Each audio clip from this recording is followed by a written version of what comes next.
Time, a silent force, always slipping away. But in Brazil, time slows down and opens its arms to you. In the Pantanal, time drifts, soft and slow, like the calm waters of its lagoons. An invitation to peace and to wonder. In Paraty, time is carved into stone, a living memory whispered across generations, woven into every corner of its history. The sunset lingers, stretching wide across the sky as if trying to savor every color, every breath of this endless horizon. And in Rio de Janeiro, where time dances, samba becomes eternal. Here, the clock doesn't count the hours. It counts unforgettable moments. Brazil gave us the kind of time we never knew existed. And when I return home, the time I spent here will keep stirring inside me. Like someone who's already longing to return. There's no place like Brazil. Hello, everyone. Thank you once again for joining us on the Go Away Industry Insider webinar series. Today, we're talking about the giant of South America, and that's geographically, and also really in popularity, and that is Brazil. And joining us today, I have two representatives of Brazil. One is an old friend from many, many years ago, Carlos Barros, and he's our ground operator in Brazil. Carlos, where is the office? Is it based in Rio or is it based in Sao Paulo? Yeah, no, we're based in Rio, but we had another small office in São Paulo and another one in Iguaçu Falls. But our head office is in Rio, yes. Okay, and also joining us is the head of international markets for Brazil Tourism, Alisson Braga de Andrede. Did I get that right at all? Yes. Yeah. I did? Okay, not bad. I haven't used my Spanish for a while. Now, actually, is that a Spanish name or is that a Portuguese name? Portuguese. It is Portuguese. Okay, there we go. Yes. So that actually, the first question we'll get over is Brazil speaks Portuguese as the main language, correct? Yes. Yeah, that's our official language. Okay, so for those who see Brazil as Latin America, which it is, it's Latin or South America, but I think it's the only country, excluding the Guianas, where there's a mix of languages, that doesn't speak Spanish. Everywhere else other than the Guianas and Brazil, and that's obviously Portuguese, and that goes back to the age of exploration and the Pope cutting the world in two and a whole lot of things, which we won't get into right now. So let's start with Alisson. Alisson, can you give us a bit of a background on yourself? Obviously, you're from Brazil, Portuguese name, etc., but how you became involved with tourism with Brazil and your current role, please. Yeah, absolutely, Don. I was born here in Brasilia, the capital of Brazil, where the Brazilian Tourism Board is located. I've been working for the public service for nearly 2 decades. And in Embratur, the Brazilian Tourism Board, I've been for 12 years. Working in B2B relationships. That's what I look after here in the Brazilian Tourism Board. I'm very passionate about my country. I understand Brazil has a lot to offer. So I'm very happy with what I do and very happy with you guys today to discuss a little bit more about my country. As you might know, the Brazilian Tourism Board is the agency responsible for promoting Brazil overseas. So we are in charge of the strategy of advertising campaigns with tour operators, fam tours, press trips, and so on and so forth. Yeah, we spread the word about Brazil. Spread the love of Brazil.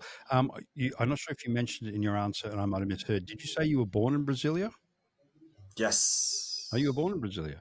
So getting into a little geography, again, I'm not sure, can't remember the exact location of Brasilia, but Brasilia is the capital of Brazil. Yes. And if I'm correct in my recollections here, it was a purposely built city to be the capital of Brazil. Is that correct?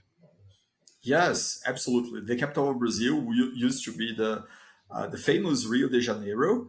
So in the 60s, the capital of Brazil was moved to Brasilia. Brasilia is right in the middle of the country, in the region where the Brazilian savanna is. It's a very dry region, but with a very rich nature. And they built a planned city like out of nowhere. I mean, in the middle of nowhere, let's say. And it's a very young city, very planned, very organized, and I'm very proud of being from Brasilia, the capital. Nice. It's interesting because there's a similarity to a degree in Australia where back in the day, Sydney and Melbourne were fighting over who wanted to be the capital, and they came to a happy agreement, and they built the capital, which happens to be Canberra, halfway between the two, and it's the only planned city in Australia. Everything else sort of grew organically. I guess that would be the same description for Brasilia in that it was a planned city, whereas, like, I know Rio is a maze of streets and hills, and a lot of the other cities are as well. So it's a very, as Alisson said, there's a lot of very modern architecture. I guess what I'm getting at, it's quite different in vibe and look to many of the other Brazilian cities that we will discuss today.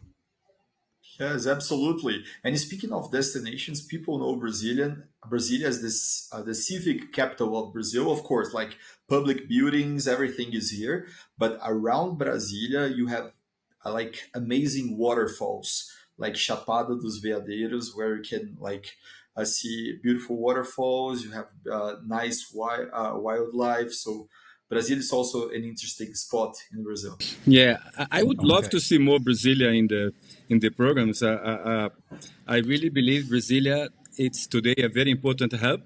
I mean, as Alisson said, Brazil is right in the middle of Brazil, so it's the best connection between north and south, east and west.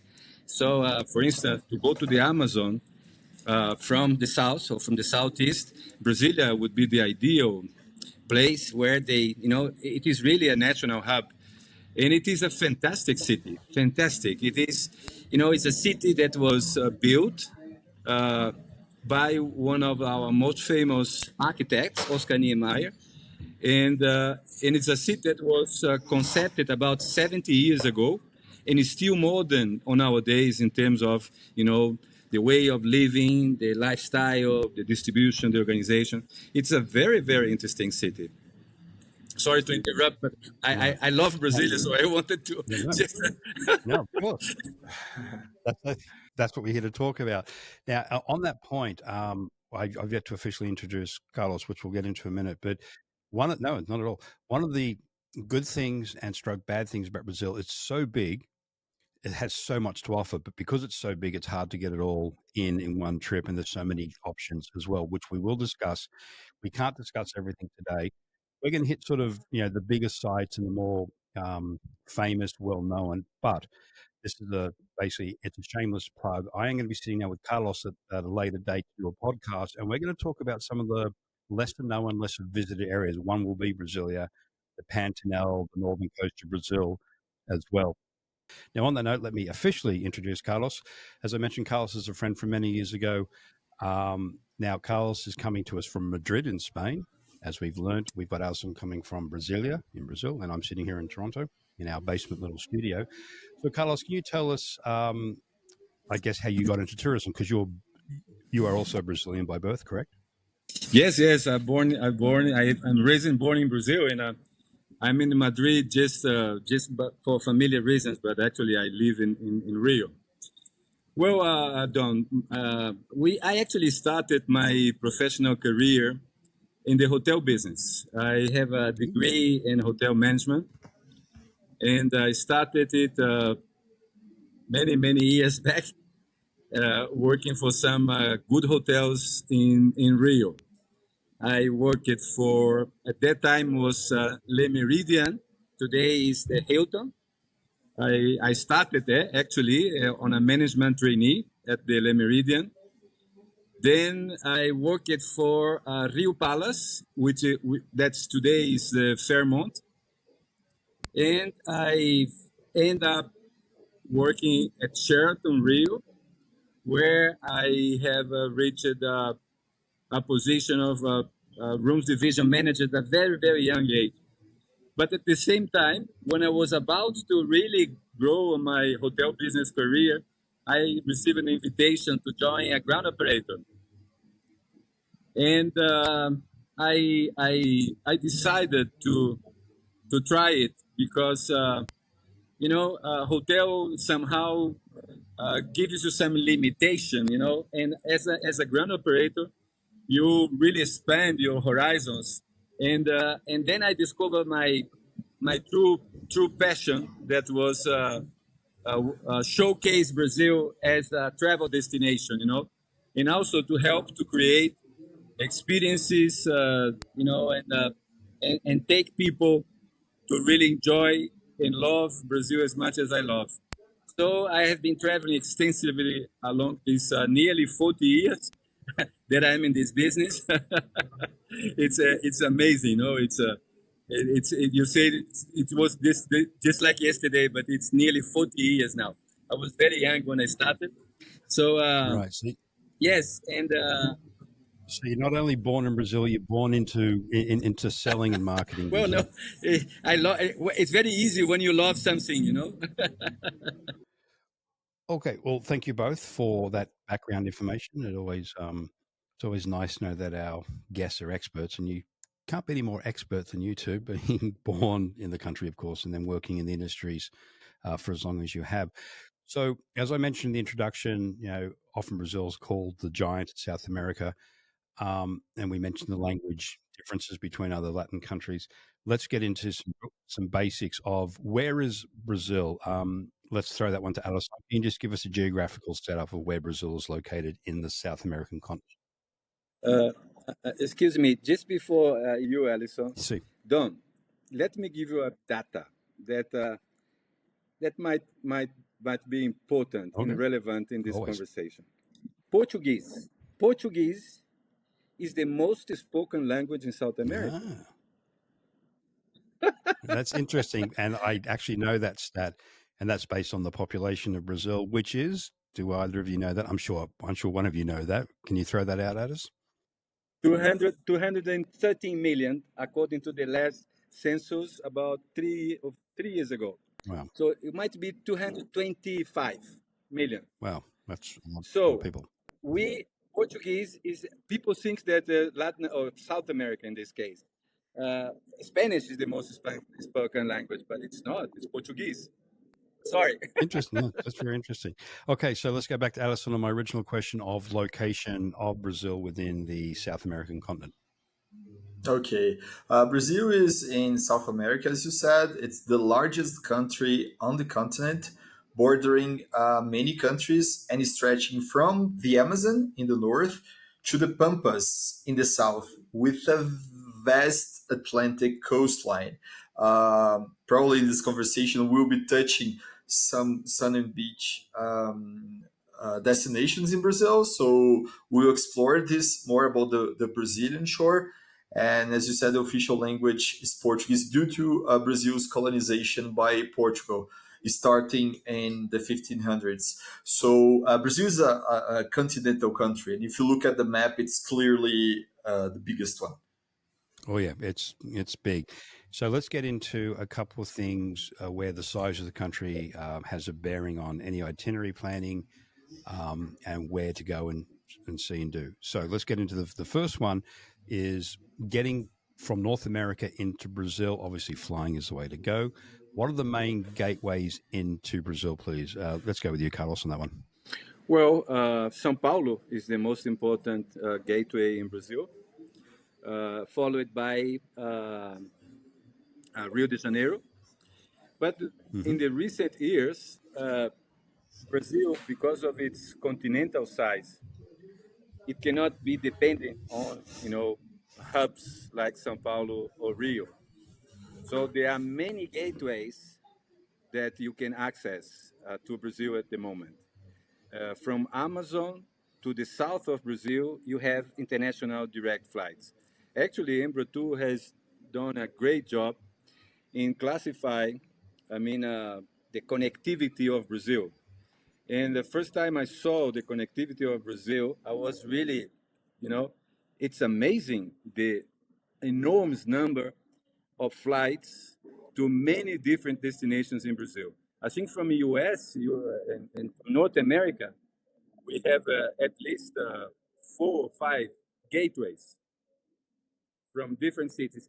Direct flights, but also we have what we would call indirect, for instance, using Copa Airlines. Copa Airlines fly to many, many destinations in Brazil out of Panama City. So you have a big number of direct flights and indirect flights that connect Brazil to North America. So, Carlos, I remember years ago there wasn't a direct flight into Manaus, but there has been for a while now, hasn't there? Yes, also Recife, Fortaleza in the No, north. I mean from coming in from North America. I think American did it at one stage. Is that still an option to come from North America into Manaus? I think so. I think they have resumed this flight. Okay. Also, there are now flights to Recife and Fortaleza direct from North America. Oh, really? Okay. Yeah, yeah. That's So good. they are Recife, Fortaleza, Manaus, and São Paulo, Rio. Yeah, they are. I think Alisson can help me on that. Well, welcome back, everyone. You may have noticed that if you look at the screen and I show you Alisson, his background's changed. He had to move rooms because where he was a bit noisy. Again, he's at the head office of Brazil Tourism in Brasilia. So the sound was bleeding over. So we have him in the cone of silence room now. So hopefully it'll be a little bit better. So what we were talking about is connectivity into Brazil. And while Alisson was moving offices, I asked Carlos about something. When I used to look after Latin way back when, there was no direct access from North America into the Amazon in the city of Manaus. And that was important at the time, but was important now as well, because again, the country's so big and the Amazon and Manaus are so removed from the rest of Brazil that if you wanted to add the Amazon in, it was a lot of internal connectivity, which they've always had, they being Brazil. But in my time here, there were direct flights introduced from North America into Manaus, which then allowed you to do the Amazon and then connect internally. So I was asking Carlos about that, and he wanted to defer this question for the latest information to Alisson. So, Alisson, can you confirm there are direct flights from North America into Brazil and in general the other connectivity options for Brazil? Sure, yeah. We have over 200 flights every week, and they connect several destinations from North America to Brazil. And Don, especially because, of course, there are a lot of people traveling to Brazil on vacation, but Brazil, US, and Canada, they are very close economically, especially US and Brazil. So US is the second most important partner, a trading partner for Brazil. So there is a great volume of business people traveling. That's why, compared to other regions of the world, we are quite well connected to the US and Canada. So we have direct flights to Manaus, Belém, which is in the state of Pará, Fortaleza, Recife, as Carlos said, Rio and São Paulo and Rio, which are the main gateways to Brazil. We have direct flights to Brasília, Campinas, and Belo Horizonte. These are the direct destination. And as Carlos mentioned, we have a very convenient connection through the city of Panama via Copa Airlines, which is quite connected within North America and also within Brazil. So with one stop, you can get to many destinations inside the country. And once Brazil is a continental country, connectivity plays a very important role then. So that's a key question. Yeah, exactly. And I can't emphasize Copa enough for its connections in Latin America or South America in general, but obviously for Brazil. It's a very easy. You fly into Panama City, you literally get off one plane onto the other. It's so well organized. It's often a bit cheaper than some of the bigger airlines as well. You do have the stopover, but but it gives you really good access into Brazil in this instance. Something also worth mentioning too, if people are looking at country combinations, getting from say Lima, Peru, Quito, Ecuador, etc., within the South America into parts of Brazil is also very good, and probably one of the most used and popular border crossings is between Iguazu Falls, because those falls sit on the Brazilian side as well as the Argentinian side. So a land crossing makes Argentina and Brazil a very common country combo, but we'll get into those details shortly. So I think we've also covered in there that due to the size of Brazil, flying is probably the best way to get around to connect different regions together. And as both Carlos And Alisson have mentioned the connectivity internally as well is very, very broad and very, very thorough. So, as like I've traveled down there, Latin South America in particular, a lot, so I know the answer to this, but I need to ask it to you two guys. I just mentioned you can connect Peru with Brazil, Ecuador, all the South Latin American countries for that matter. So, other than everyone speaking Portuguese, what is the biggest draw? Not the biggest draw. That's an unfair question. What makes Brazil, excluding the size, stand out as a choice against the other other South American countries? Let's go with Alisson on that one. Yeah, I would say, Don, that because Brazil combines very different places within one country, we say that there are many Brazils inside Brazil. So we have, for example, different, very diverse biomes. You can see here rainforest, wetlands, the savanna, like in Brasilia. You can go to the beach with the cultural richness from a very rich mix of indigenous, African, and European heritage.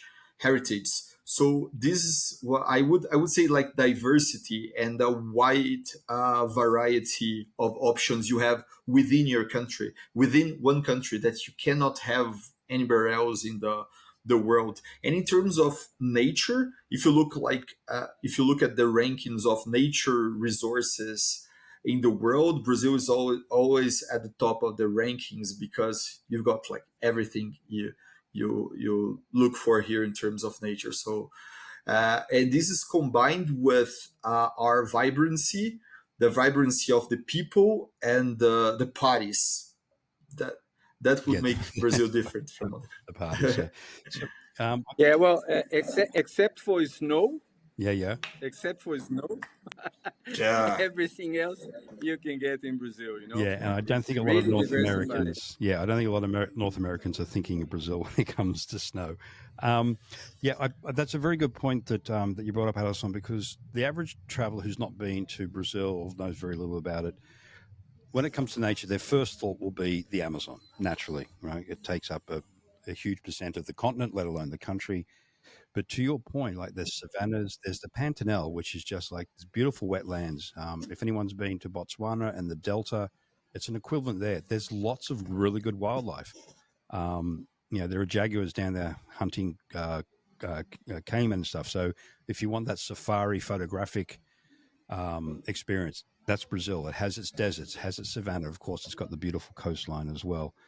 Culturally, as you brought up, there's naturally the Portuguese heritage. There is some English heritage. There's some Spanish as well, but there's also the black culture down there, which is from the slaving period as well. So it's very diverse culturally.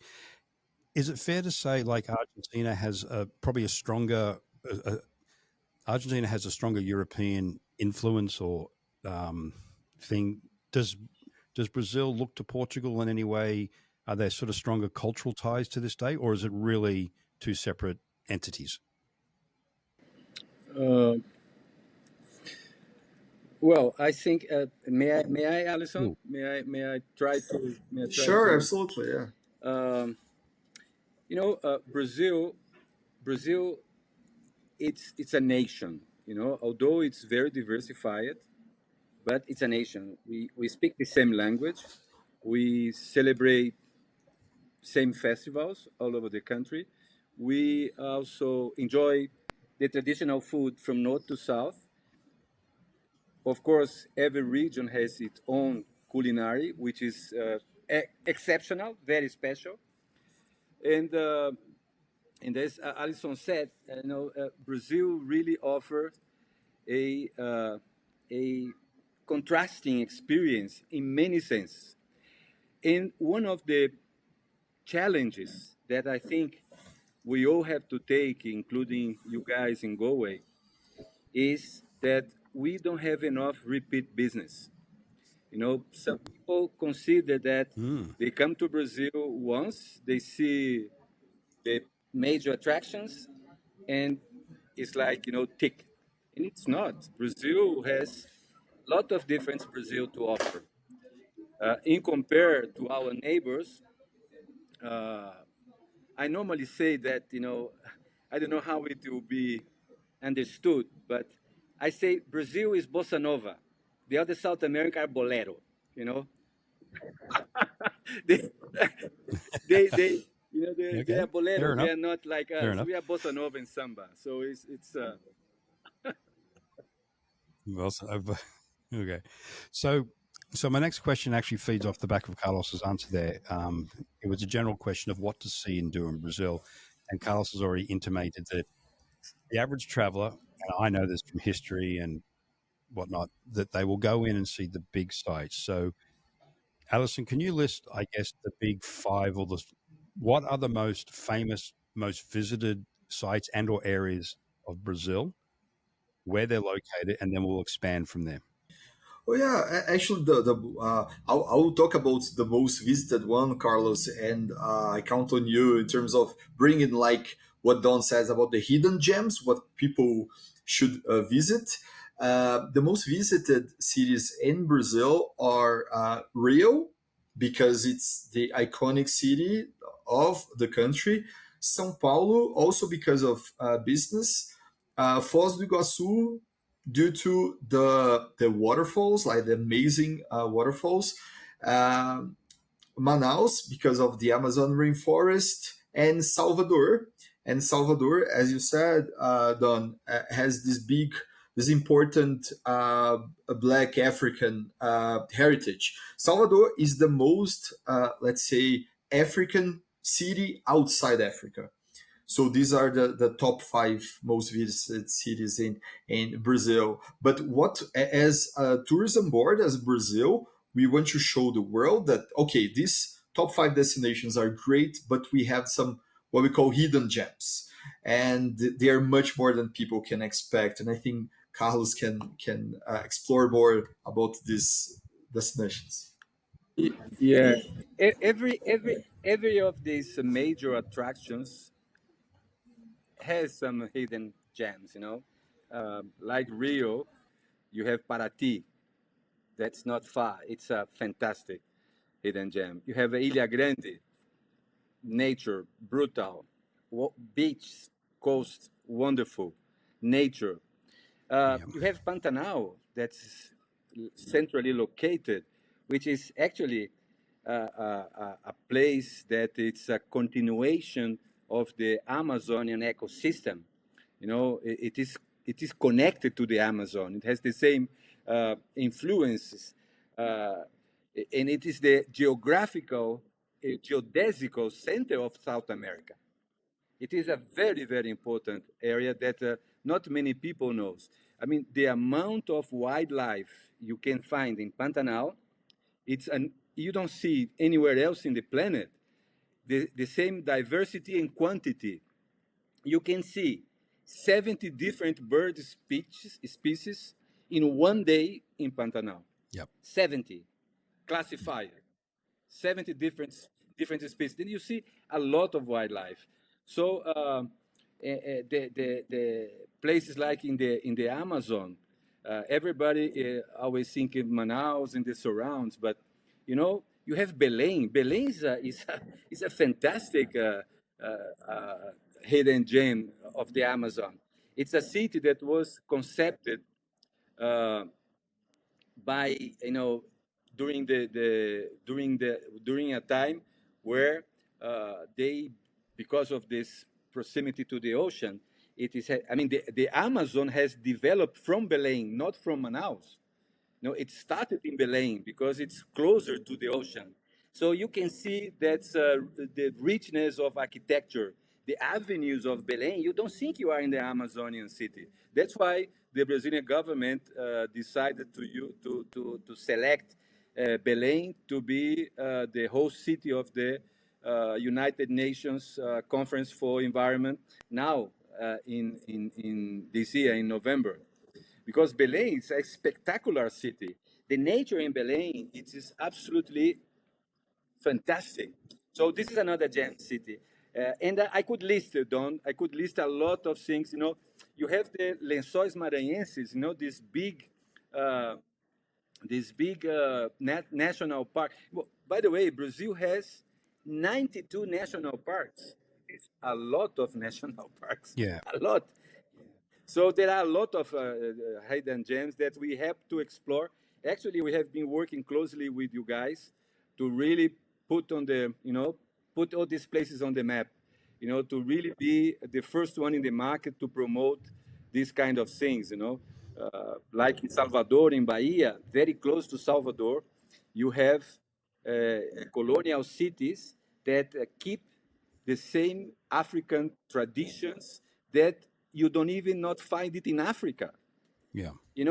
Africans come to Brazil to find their own roots because they have been destroyed in their continent. It Yeah. is still alive in Brazil. So it is really, I could really list a lot, but I will stop here because I don't want to take the time of everyone on that. And again, we will go into more detail about these hidden gems in the podcast. So please keep an ear out for that because we do want to dive a little bit deeper. But again, because Brazil's so big, it would take us literally all day to cover everything in the detail that we should. But unfortunately, we don't have the time. But I just want to, again, back up Carlos and obviously in turn and what Alisson is saying as well, that, yeah, the big sites are sort of southern, Rio, Iguazu, of course, Paraty, which is just south of from Rio. That's all wonderful. It's all sort of centralized, and a lot of people will fly in. They'll do that, and as Carlos says, tick, they're done. It's a good sampling of Brazil, but it's not truly Brazil.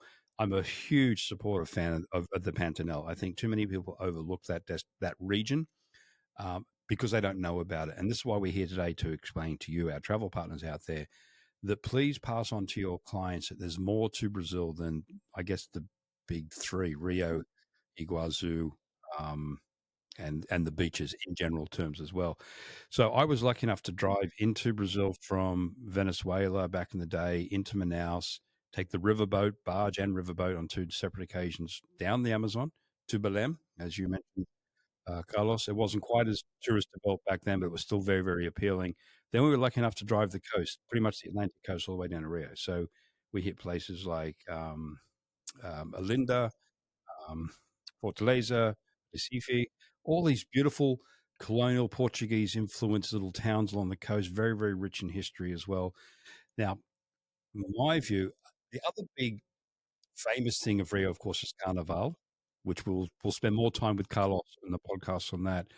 But what I was lucky enough, I fell into this the way our itineraries worked. We would drive south down the coast, hitting Salvador, probably about 2 weeks before the official Carnaval in Rio. And we found that Carnaval in Salvador was much better than Rio. Sorry, boys. I just found it much more organic. I found it much more organic due to the black culture involved there. It's probably changed since I was there, less touristed, just more organic. And then we were lucky enough to drive into Rio and do the big spectacle of Carnaval and the Sambadrome. So these are, I think, some of the points that Carlos is bringing up, that think outside of the, of the really well known sites in Rio, because there's so much more in Brazil, there's so much more to offer in the country. Granted, due to its size, you might have to allow for more time, but more importantly, as Carlos brought up, return trips. Like, there's no reason people can't go back to Brazil 2 or 3 times, and to the guy's point, see something completely different each visit. Carlos, sorry, I think you're about to say something. I jumped on you there. No. I'm with you. I think that Carnival, as it is a national manifest, a cultural manifest, but there are much more than Rio Carnival. I agree with you that Salvador Carnival is a great immersive experience. It is something really, really natural that you are in the streets and really see, the real, the cradle of the samba, the music, everything. But also, there is a carnival in Recife, in Olinda. That's just similar, but with another kind of manifest in Olinda. And don't forget, it's not a really carnival, but it's a very important festival. It's the festival in Parintins, in the Amazon region, close to Manaus, where you have a samba drum. I mean, they call it bumbódromo. It's like a samba, like a parade also. the same way we have in Rio. So there are lots of different styles of manifest that makes it very interesting. Not only, of course, Rio is spectacular. It's probably one of the Yeah. most important spectacles. The Carnival parade is an opera, not one opera. They have one opera with 4,000 artists performing. It's something crazy, no? They tell you a story. It is something, and you see in the same day 5 different operas or 6 different operas with 4,000 artists in each one. Where do you see it in the world? It doesn't exist anywhere else. No, it doesn't. No, it's a very unique. Well, not carnival's a worldwide celebration, but there is a way that Brazil does it, which is truly unique to Brazil. Um, and again, as an aside, we'll get in more detail. If anyone out there actually wants to walk in the parade or dance in the parade, more to the point, that's an option as well, which we can discuss at a later date. Um, Alisson, back in the day when I was an overland driver driving through, we would camp and we'd stay at 3-star places all along the way. When I came off the road and I got into travel and like as in selling it and marketing and looking after the Latin department here at Goa, I was lucky enough, particularly around Rio, to stay in beautiful high-end hotels, which Rio is famous for as well. But can you answer the question of what type of like can you get luxury in the Amazon? I know you can get luxury in Rio, of course. What are the accommodation choices like for Brazil, from someone on a budget to someone who has the dollars to spend? I'll give you another data. I'll give you another data about that, Don. And it is related to somehow to the pandemic. Uh, Brazil is a big export market of tourists. Brazil has enormous amount of tourists traveling all over the world. And Brazilians are very much demanding, very much demanding. And 70% of these high-end tourists from Brazil were traveling abroad. They're going to Europe, they're going to Australia, they're going to Turkey, they're going to Asia, they're going to Africa. But then came the pandemic, and they start to discover Brazil. And this market has put some pressure on the quality of the product because they were accustomed to high level of accommodation, charming, enchanting, and because the market was demanding, the supply chain start to move. So today you have hundreds of top class small hotels all over Brazil, all over Brazil. So for someone who wants to spend money, uh, tell them to come that we help them to do so. to spend their money. When you were speaking there, Alisson, you mentioned obviously these beautiful properties now in the Amazon Pantanal and the more remote areas as well. And you mentioned sort of relaxing in nature, in style.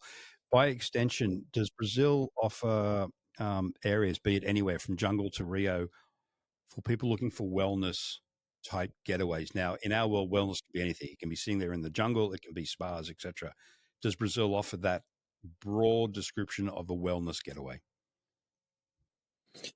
Well, I think you point out something very interesting because these candomblé religions, these cultural rituals, uh, coming from ancestors, especially from Africa, uh, it's also a wellness kind of because it provides a good it provides a spiritual peace, and it is true that uh, a lot of people today looks not only for the experience has to include some spiritual uh, you know spiritual add on to the experience. It's not only the material. So Brazil has a lot to do, and we can also not forget that Brazilians love to dance. So dance is exercise.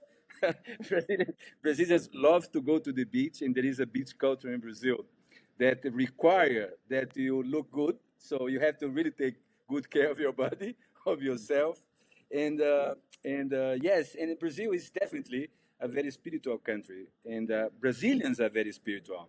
So the spiritual, it's a very important aspect of that.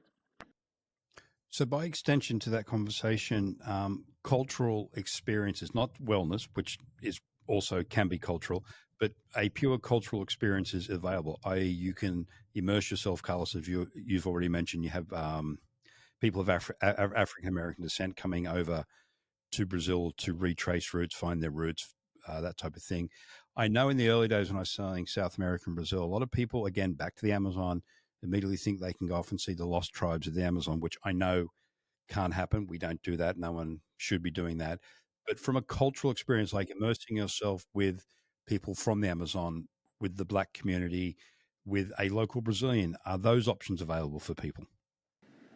Yes, I mean, yes, we actually we try as a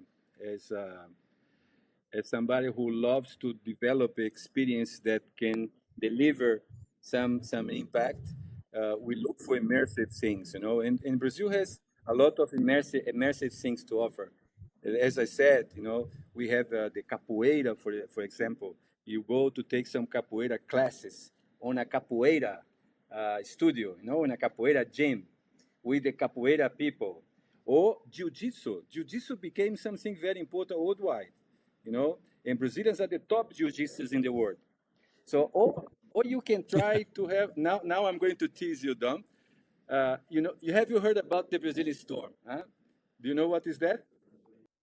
The Brazilian, the what? Sorry, the Brazilian. Brazilian No. storm started about 15 years ago when the Brazilians started to win all the surfers championship in the world. Oh, okay. Yeah, I know what you mean. So Yeah, I know there what you are mean. a lot Okay. of experience in sports where there is a local style to do that. And a good example is surf. Brazilians somehow created a different style of surf, you know, maneuvers. So Oh, there are a lot of kind of experience where you not only watch it, but you take part of it, you know, and you see. And then to go to a candomblé ceremony, for instance, in Salvador or in Rio, where you see the African primitive uh, rituals taking place for serious, not show for tourists, but seriously.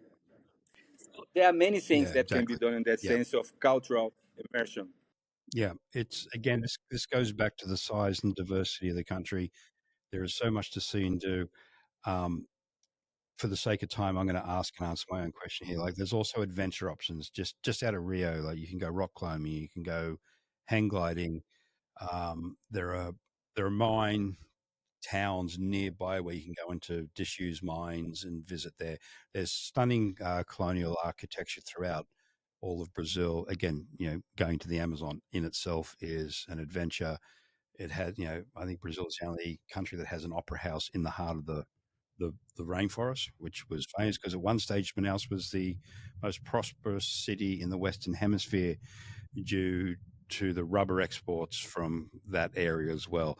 It's such an amazing country, and again, its size is a blessing, but it's also an issue when it comes to planning itineraries and getting as much in as you can on that one itinerary, which goes again back to Carlos's point of it doesn't have to be one itinerary or one visit, make it multiple.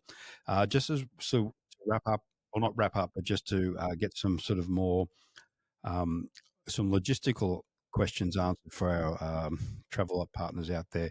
I'll throw this one, Alisson. Alisson, I know from being a tour guide down there, in general, Brazil is a very safe country. Rio did have, past tense, you can clarify it, as not being unsafe, but you had to be more careful in Rio than anywhere else, probably in South America at the time when I was traveling.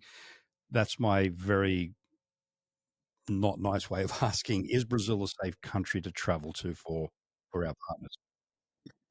It's a good question. It's a very good question. I think it's important question because this is this is an issue. Sometimes this is something that we have to talk about.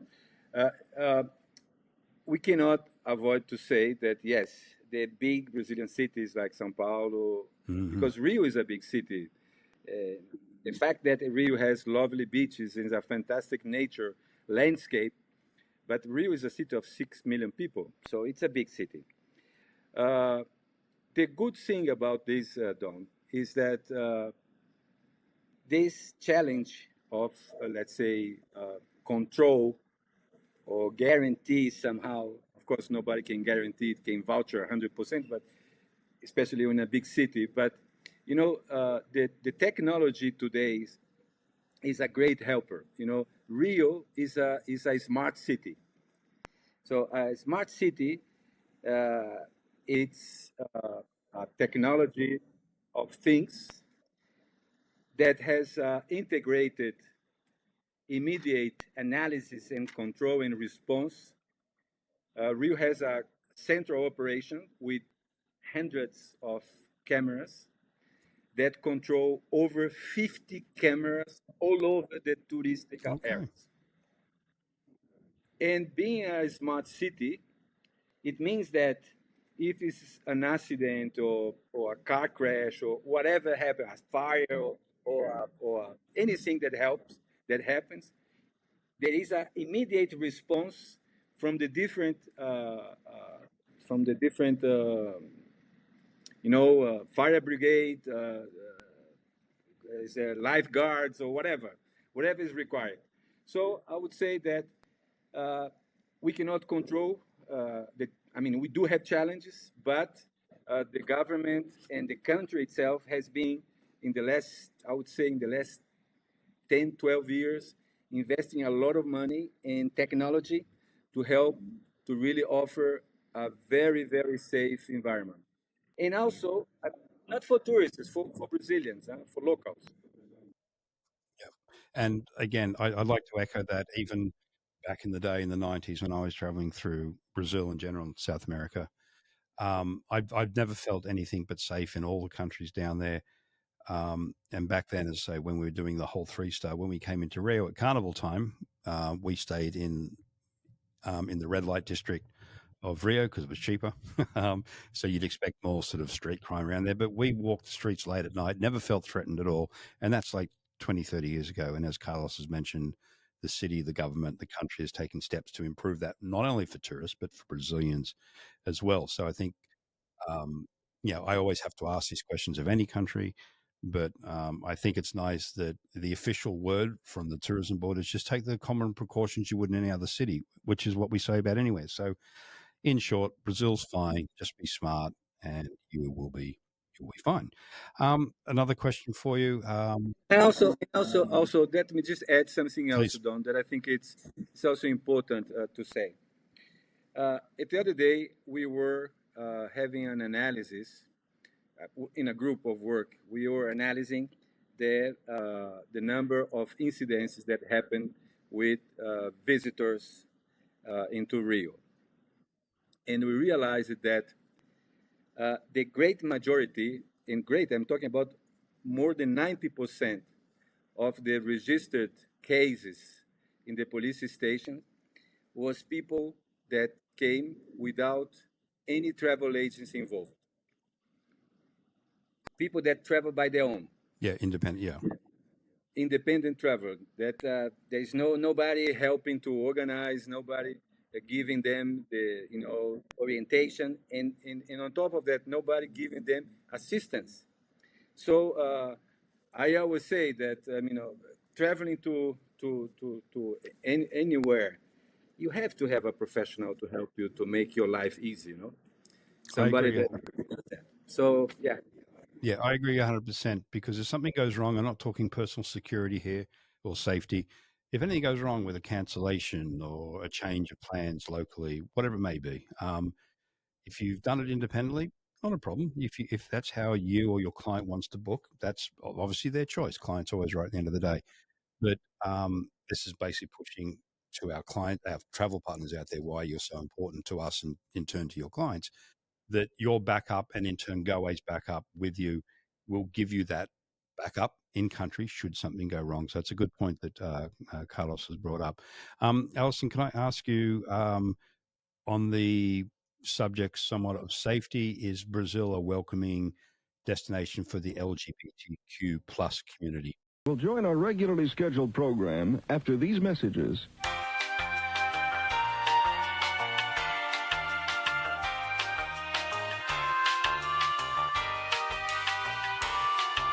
We now return to our regularly scheduled programming. Wonderful. That's great news. I didn't expect anything less, but again, question needs to be asked. Okay, so we are going to start wrapping up now. But I have emphasized multiple times size of Brazil is a positive, size of Brazil can be negative, as in planning itineraries getting around. So let me ask both of you, keeping in mind how many days an average North American traveler has. So in the States, it's generally a week that they're granted. In Canada, up to 2 weeks. But again, GoAway also sells to those who are semi-retired and fully retired. So if someone wants to do the best of Brazil, how much time should they allow to do the best of Brazil? Let's go with Carlos on this one. I think 10, 12 nights.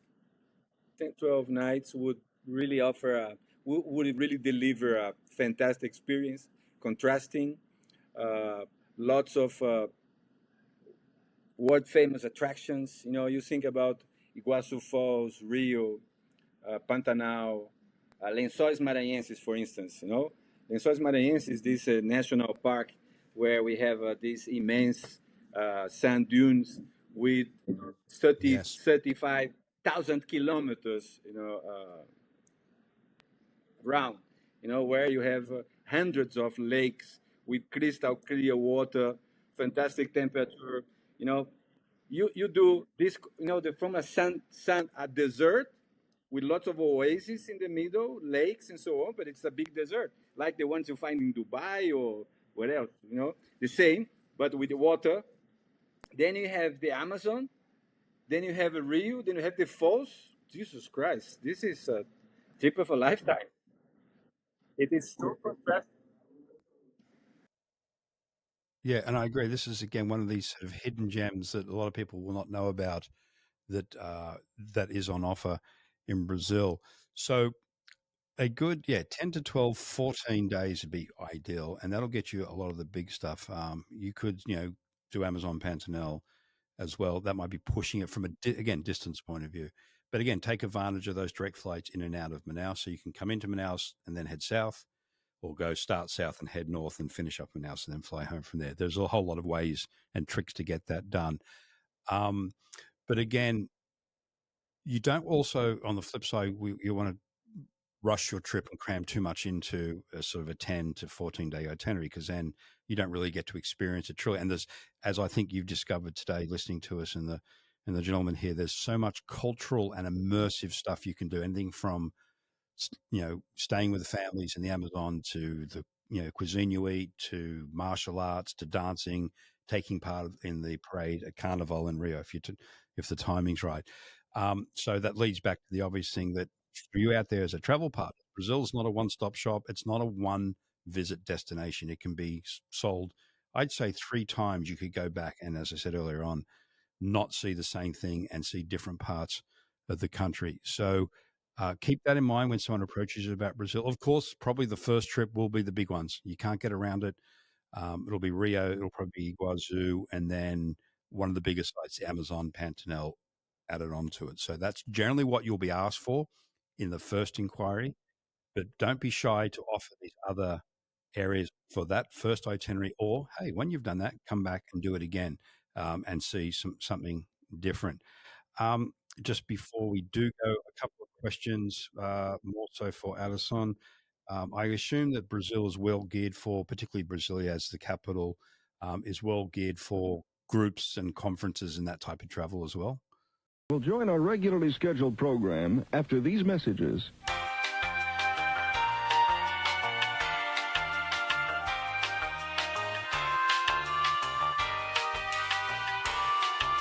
We now return to our regularly scheduled programming. Yeah. Oh, sorry, going after you, Carlos. Yes. I mean, also, the infrastructure, the complete infrastructure for groups in events, it's absolutely there, especially cities like São Paulo, Rio, Salvador, with a combination of good hotels, fantastic attractions, good activities, immersive activities, etc., etc. Also, talking about, this the culture of, of, of, of Brazil. Everywhere you go in our country, you easily touch the culture. It's not like other countries that it Yeah. takes a while for you to really understand what it is. In Brazil, I always say that Brazil will give you an encounter. Sometimes you're going to encounter yourself in Brazil, but you're going to encounter something. Yeah, that's for sure. And I mean this in the positive way. When you get to Brazil, Brazil's in your face. It's all around you, and everything that you see, hear, and do. The music, food, everything. It's fantastic. I just want to bring up a few points that sort of link into what was just said by Alisson in respect to groups. Another thing that's very popular for our travel partners out there is you get a lot of cruise lines will call into Rio de Janeiro, so we can help with day tours for your groups, shore excursions. A very popular one is getting off the boat in Rio, doing some Rio stuff, flying to Iguazu, crossing to Argentina, and pick the vessel up again in Brazil or vice versa. So that's one thing we can do with groups and or pre, post, and shore excursions. So keep that in mind because that's a very popular option for cruise clients in and out of Rio and or Buenos Aires in Argentina. From a festival, not so much a festival and event point of view, um, the Brazilians are sports mad. They love their F1. Ayrton Senna, very famous Formula One driver down there. So there's the Brazilian F1 every year, which is a really good thing to tie into, as I mentioned, soccer or football, as they down there. I highly recommend anywhere in Brazil, particularly if you're in Rio, and excuse my pronunciation, guys, here, if you can get to what was once the largest stadium in the world, not sure it still holds that record, Maracanã Stadium, where you can see a local soccer football game. And even if it's not full, it's still probably got 80,000 people in it. And going to a soccer game in Brazil is a cultural experience unto itself. It's amazing. Samba bands playing, fireworks going off. It's really, really cool. Another thing, too, back to sort of the group corporate thing, is Go Away gets care of you, our travel partners out there. A lot of business travelers, going back to what was brought up by Alisson earlier on with the economic transfer between North America and Brazil. We get a lot of people going into Sao Paulo for conferences and meetings, and then looking to add on days, weeks after that as well. So there's another good opportunity for the repeat bookings. So when they go back for the next business trip to Sao Paulo, they've done Iguazu, they've done Rio, now push them off into the Pantanal or up north to the Amazon. So again, there's so many options in here for Brazil. So on that note, before we do say goodbye, Alisson, is there anything big on the horizon for Brazil? Any big upcoming events or new developments you'd like our travel partners to know about? We'll join our regularly scheduled program after these messages.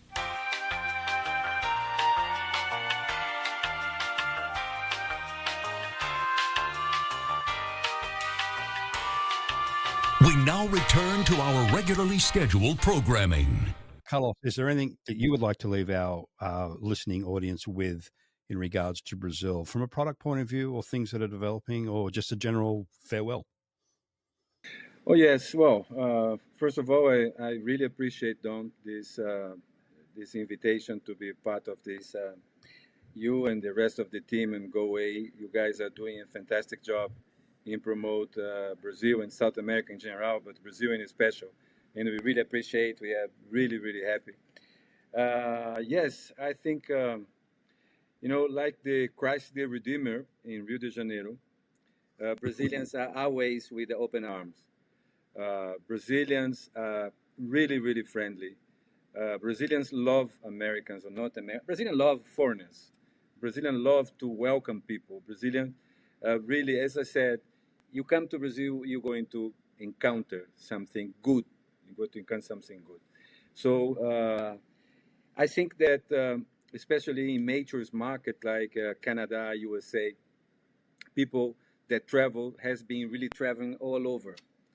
And now it's time to consider come down to South America.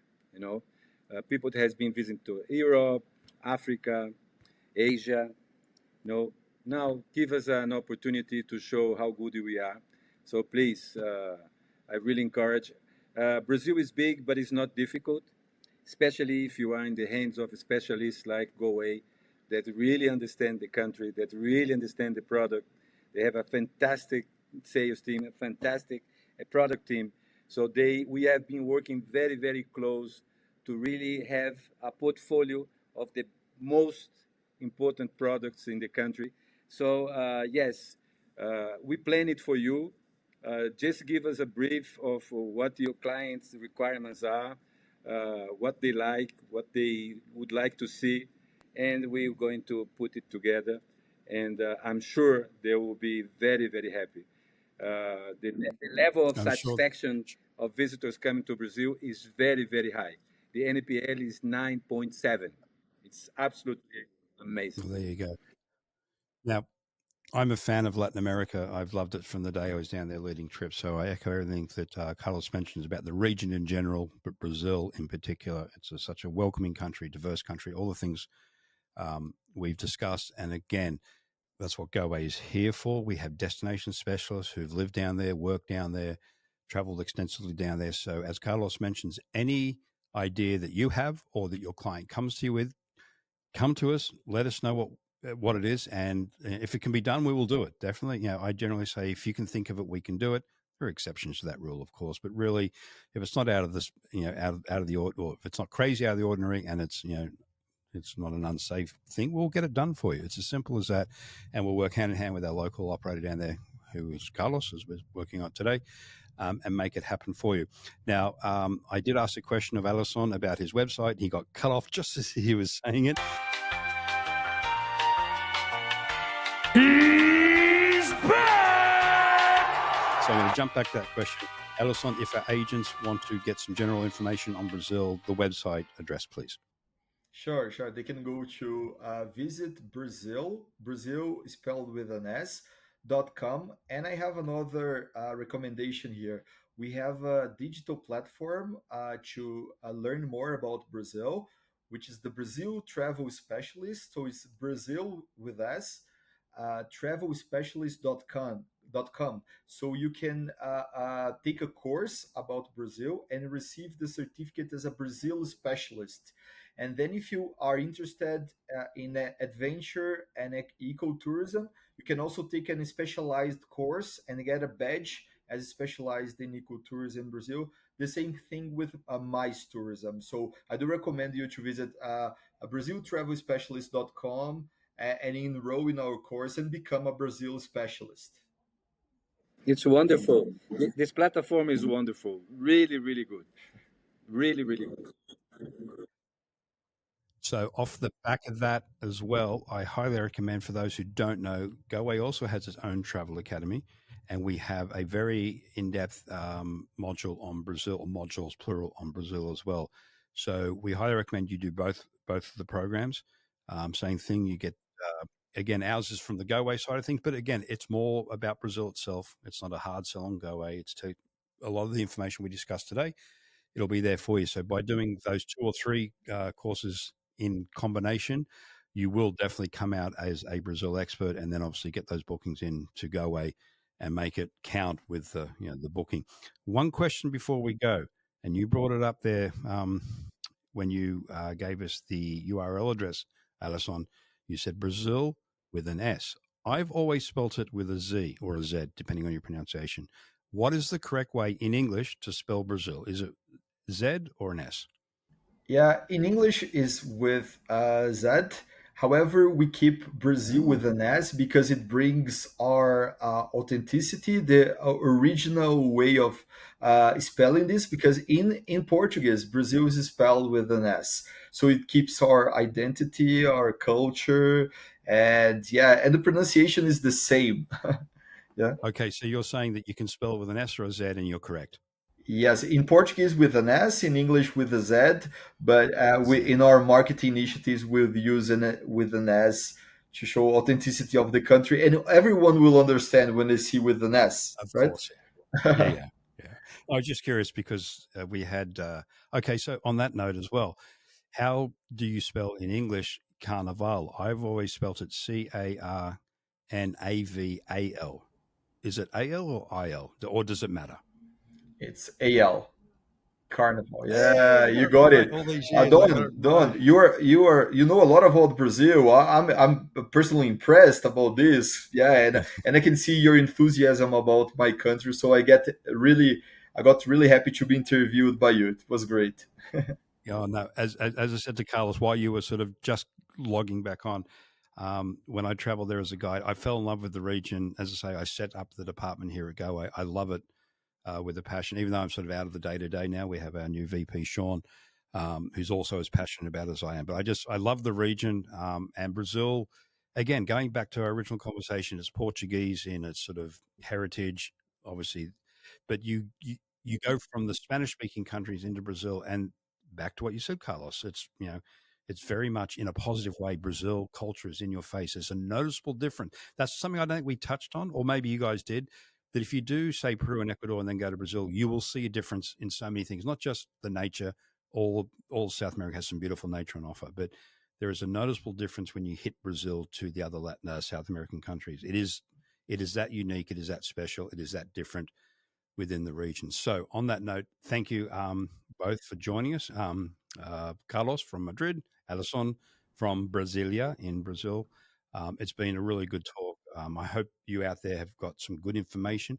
Again, keep in mind, we'll be having a podcast with Carlos, getting into a bit more nitty gritty about things like Carnaval, but more importantly, some of these other areas which we sort of just briefly brushed on here because Brazil has so much to offer. So, Alisson, thank you very much. Carlos, also to you. Obrigado. Thank you, Don. Thank you very much. Thank you. Thank you. Obrigado, Don. Thanks, everyone. Bye.